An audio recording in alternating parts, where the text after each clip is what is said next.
Hello, everybody. Once again, this is Rabbi Moshe Rothschild of the Israel Alliance bringing you the summary of the news from Israel for week ending March 12th, 2021. And like I tell you every week, and this week will be no different, I did all the hard work. I read the papers, I watched the news, I read the internet, and I scoured everything, bringing you the most important stories, the real news from Israel, at least as I see it. So here we go, folks. Let's start with our top story. This week, Israeli and Egyptian officials held the largest bilateral conference in nearly 20 years. Some 60 Israeli and Egyptian officials met in Sharm el Sheikh, the Egyptian resort town, to discuss economic cooperation.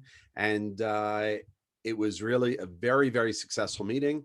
Very exciting to see Israel cooperating more and more with our Arab neighbors. If you're joining us, put your name below. Feel free to make a comment. Let me know where you're from. I love to see that, even though I don't necessarily respond to everybody. I can't, but I love to read them. It encourages me to continue making these reports. This week as well, the Israeli Ministry of Transportation announced the Peace Railway. What is that? They're going to build a train tracks between Israel and the Arab Gulf states, another result of these amazing peace treaties called the Abraham Accords. So that will be a great economic boon to this entire region. President Obama's book, former President Obama's book, The Promised Land, has been accused of being riddled, the chapter about Israel at least, riddled with falsehoods, lies, and omissions.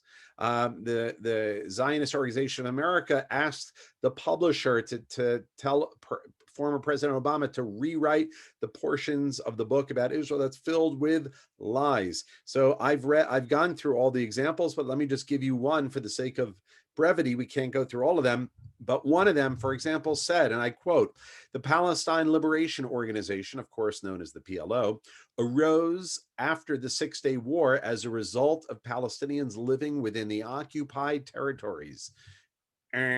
Totally false. 1964 was the PLO was founded. Nothing to do with the territories, the West Bank, the occupied territories.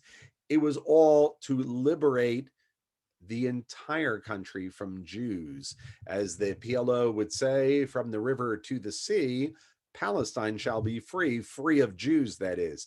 So this is not only a travesty of a complete distortion of history, but this is going down under former President Obama's name in writing for posterity forever. But it's very unlikely that Penguin Publishers is going to make him change anything.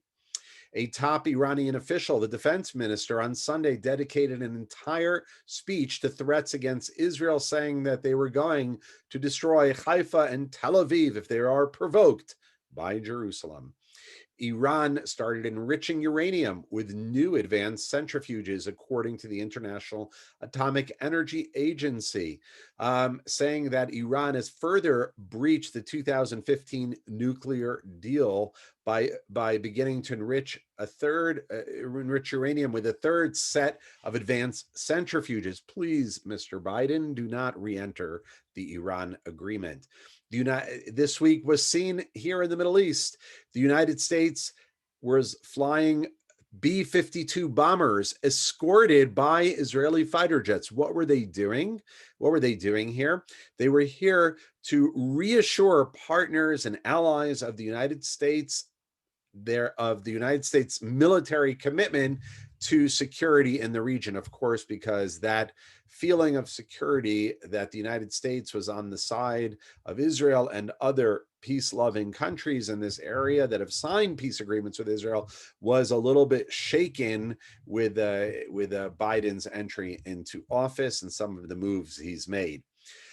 There is fury in South Africa as the Chief Justice is ordered to apologize for pro-Israel comments. What you say? That is right. He had to apologize for a pro-Israel comment. Chief Justice Mogoeng, and I don't know if I said his name right, was found guilty of misconduct. Why? Because he said his Christian faith requires him to love Israel. And He therefore criticized the South African government's hostile stance towards Israel. And because he criticized the South African government, he was forced to apologize. Go figure. This week, two Arab suspects were arrested after a 4-day manhunt. They had assaulted an Israeli soldier and stole his weapon. This week, Zionists across the United States, both Jews and Christians, were urging President Biden to keep in place the new Made in Israel labeling policy. Remember, under the Trump administration, goods that come from what's called the West Bank, what we call Judea and Samaria, in the European Union are labeled West Bank. They're not labeled Israel, but the United States, under President Trump, passed a law that they can be labeled from Israel. And Biden has been under pressure from anti-Zionists to change that law and not allow for products that are made in Judea and Samaria to be labeled as Israel. We'll end with a feel-good story. An Israeli team of researchers at the Hebrew University invents a way to test drugs without mice and rodents. So they developed what's called the human on a chip technology. They use human tissues on a computer chip, and it mimics the human physiology, and they can test all kinds of drugs quicker and more accurately. This is good news, especially if you're a mouse. Folks, that's it. I'm Rabbi Rothschild from the Israel Alliance, bringing you the summary of the news, wishing you all Shabbat Shalom, and don't forget to have a great weekend. And in 2022 of March 2022, a year away, we will be having the Israel Alliance trip to Israel. We hope that you will join us. If you want to join us, put your name and email address in the comments below, and we'll be happy to send you some more information all about it. God bless you from Israel. All the best.